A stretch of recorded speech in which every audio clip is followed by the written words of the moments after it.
Hey, it's Mr. Peace. Just got done speaking at an activity center here near Chicago, Illinois.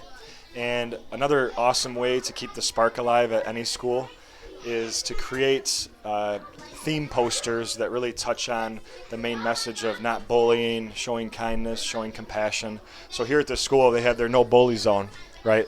And what they did is they took a bunch of these posters, and this was like a great idea to start the summer off or a school year off, where everybody puts their handprints on these posters, they sign their name, they make a commitment to each other and to everybody here that they are going to stand for certain principles. And if they make this promise, if and when they do break that by calling somebody a name, they can come and revisit this and say, hey, let's remember our commitment that we started, right? They also kind of tied it into a certain acronym. So they have this HERO acronym, which is really sweet. Help out, empathize, report and create, open communication.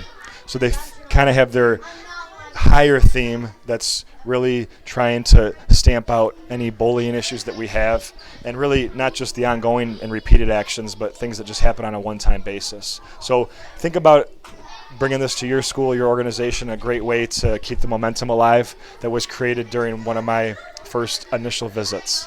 Peace.